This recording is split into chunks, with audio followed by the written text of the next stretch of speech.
अगर आप भी मेरी तरह एंड्रॉइड को छोड़कर आईफोन को अपनी गर्लफ्रेंड बनाने की सोच रहे हो, या फिर आपके पास पहले से आईफोन है, या इन दोनों में से कुछ नहीं, तब भी ये वीडियो आपको देखना तो बनता है, क्योंकि इस वीडियो में हम बात करेंगे कि आईफोन वाले क्यों हर चीज को टेढ़े तरीके से करते हैं, और एंड्रॉइड में जो चीजें सिर्फ एक क्लिक में हो जाती हैं वो आईफोन्स में नहीं होती, क्योंकि हैशटैग आईफोन के नखरे। और हाँ, ये सोच के वीडियो छोड़कर न चले जाना कि इसके पास तो खुद ही आईफोन नहीं है तो आईफोन के नखरे क्या बताएगा। तो इसका भी एक राज है जो कि आपको वीडियो के एंड तक पता चल जाएगा। तो स्टार्ट करते हैं फर्स्ट नखरे से, जो कि है आईफोन का कैलकुलेटर। मतलब भाई क्या दिक्कत है एप्पल वालों को, जो मैंने लास्ट वाले डिजिट्स इंटर करे थे उन्हें नहीं दिखा रहा है, जो अभी इंटर कर रहा हूँ उन्हें दिखा रहा है और डायरेक्ट सोल्यूशन दे रहा है। अगर आप इस कैलकुलेटर में कुछ भी ऐड या फिर सब्ट्रैक्ट कर रहे हो तो जो डिजिट्स आपने पहले इंटर करी थी उन्हें ये बिल्कुल भी नहीं दिखाएगा, जो अभी आप इंटर कर रहे हैं उन्हें दिखाएगा और डायरेक्ट सोल्यूशन दे देगा। और बैक में जा करके चेक करने का ऑप्शन भी नहीं है कि पहले क्या दबाया था मैंने, जिससे आपका लाखों का नुकसान हो सकता है अगर आपका लाखों का बिजनेस है तो। अदरवाइज मेरी तरह सिर्फ 10-20 रुपए का नुकसान होगा। सेकंड नखरा है पावर ऑफ का। मान लो रात के 3 बजे आप अपने रूम में चुपचाप फोन चला रहे हो और गलती से आपके रूम में कोई आ जाए और आपको अपने फोन को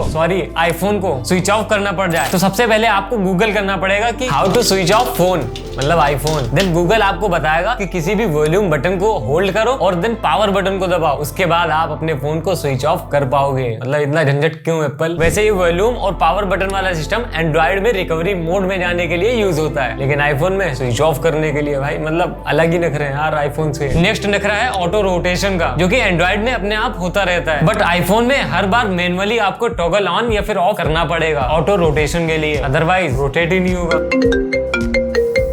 हेलो, हाँ कौन? अरे भाई आप, ओ सॉरी इसमें नाम नहीं था ना, ट्रू कॉलर नहीं पड़ा हुआ है इस फोन में। हाँ मैं भेजता हूँ पैसे आपके। ओके याद है, मुझे याद है।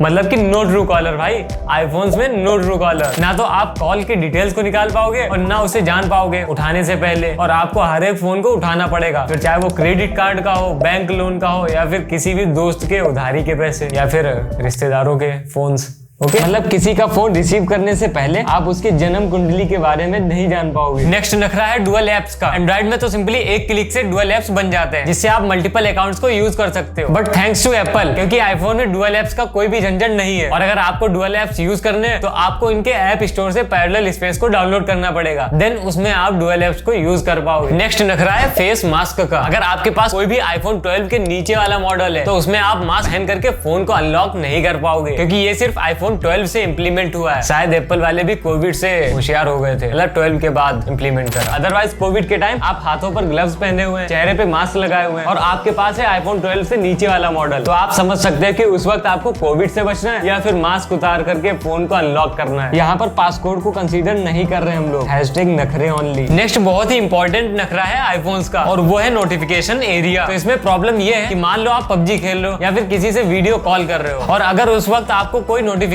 आता है, उसके बाद जैसे ही आप नोटिफिकेशन को चेक करने के लिए ऊपर से स्लाइड करोगे, वैसे ही आपके बैकग्राउंड में जितने भी ऐप्स चल रहे थे वो सब बंद हो जाएंगे, फिर चाहे वो पबजी हो या फिर घर वालों की वीडियो कॉल, आपकी वीडियो बिल्कुल रुक जाएगी। अब पता नहीं ये सब छोटी छोटी हरकतें करके एप्पल क्या प्रूव करना चाहता है। नेक्स्ट है स्प्लिट स्क्रीन। तो मान लो आप मेरे वीडियोस देख रहे हो और मेरे वीडियोस देखते देखते किसी की फोटो या फिर कुछ भी देखने का मन कर गया और मेरा वीडियो छोड़ने का मन भी नहीं है, तो उसी वक्त काम आता है स्प्लिट स्क्रीन का सिस्टम, जो कि आईफोन्स में दूर दूर तक देखने को नहीं मिलता है। इसका मजा केवल हम एंड्रॉइड वाले ही उठा पा रहे हैं अभी तक। हो सकता है एप्पल वालों ने ये फीचर 16, 17 या 18 के किसी मॉडल के लिए बचा के रखा है, क्योंकि हर बार ये कुछ थोड़ा सा चेंज करके फोन को लॉन्च कर देते हैं। और नेक्स्ट है कि आप आईफोन्स में स्क्रोलिंग स्क्रीनशॉट नहीं ले पाओगे कहीं पर भी एक्सेप्ट सफारी, और ये काम एंड्रॉइड में तो हर जगह हो जाता है, कहीं पर भी स्क्रीनशॉट ले लो स्क्रोलिंग वाला या फिर कुछ भी। अगर आप सोचते हो कि एप्पल के फोन एकदम क्लीन और क्लियर आते हैं तो आप बिल्कुल गलत सोच रहे हो, क्योंकि एप्पल के फोन्स में भी ब्लॉटवेयर और एड्स होते हैं जिनको हम अपने करियर की तरह इग्नोर कर देते हैं, जैसे कि फेसबुक, आईट्यून्स, बुक्स, पॉडकास्ट और भी बहुत से ब्लॉटवेयर एप्स आपको देखने को मिल जाते हैं आईफोन्स में। और अगर आपको किसी के सच या झूठ का पर्दा फाश करने के लिए कॉल रिकॉर्डिंग की जरूरत पड़ जाती है तो आपको दूसरा फोन खरीदना पड़ेगा, क्योंकि एप्पल वाले बोलते हैं कि ये फीचर हम आपको नहीं देंगे बट पैसे सबसे ज्यादा लेंगे। नेक्स्ट है कॉलिंग ऐप। इसके अपने अलग ही नखरे हैं भाई। एंड्रॉइड में सिंपली अगर आपने किसी का कॉन्टेक्ट सेव कर रखा है और आप डायलिंग स्क्रीन पे उस नंबर के कुछ डिजिट्स डालते हैं तो आपको उसका नेम शो होने लगेगा, बट आईफोन्स में ऐसा कुछ भी नहीं है। अगर आपको किसी के मोबाइल नंबर के केवल कुछ डिजिट्स याद है तो आप बिल्कुल गलत कर रहे हैं। आपको पूरे के पूरे 10 डिजिट याद करने पड़ेंगे, अदरवाइज कॉन्टेक्ट लिस्ट में जाकर के नेम को सर्च करके फिर आप अपनी गर्लफ्रेंड को फोन मिला पाओगे। और दूसरी प्रॉब्लम है रीसेंट कॉल्स की। रीसेंट कॉल्स में आपको मिक्स वेज की तरह WhatsApp call, audio call, video call, Google Duo call, सब कॉल वहीं पर देखने को मिलेंगी, जिससे आप गलती से ऑडियो की जगह वीडियो कॉल लगा सकते हो अगर आपने साइड वाले आइकॉन को नहीं देखा। और फिर आपके सारे राज की तरह ओपन हो जाएंगे, क्योंकि आप तो ऑडियो कॉल लगा रहे थे और गलती से वीडियो कॉल लग गई। तो समझ जाओ फिर क्या होगा। नेक्स्ट है कनेक्शन विद विंडोज, क्योंकि एप्पल वालों का मानना है कि गलती से आपने एक किडनी बेच करके आईफोन खरीद भी लिया तो दूसरी बेच करके सबसे पहले मैकबुक खरीदो, अदरवाइज हम आपको विंडोज में इजिली फाइल ट्रांसफर करने की परमिशन नहीं देंगे। नॉर्मली एंड्रॉइड को विंडोज से कनेक्ट करने पर आप उसके सभी फाइल्स को एक्सेस कर पाओगे, बट एप्पल में लार्ज साइज वाली फाइल्स को एक्सेस नहीं कर पाओगे। उसके लिए विंडोज में सबसे पहले आपको आईट्यून्स डालना पड़ेगा और उसके बाद फोटोज ऐप में जो आपका कंटेंट है उसे फाइल्स ऐप में मूव करना पड़ेगा। देन आप उस प्यारे कंटेंट को अपने फाइल्स ऐप में एक्सेस कर पाओगे। समझ रहे हो कितनी दिक्कत है भाई? डायरेक्ट नहीं है यार, फोटोज और फाइल्स को अलग अलग। एप्पल इतना कॉम्प्लिकेटेड क्यों है ये सब? इज दिस प्राइवेसी और समथिंग एल्स? नेक्स्ट है no third party app. Normally आप एंड्रॉइड में किसी भी ऐप को कहीं से भी डाउनलोड करके इंस्टॉल करके यूज करने लगते हो, बट एप्पल वालों से हम लोग की ये खुशी देखी नहीं गई।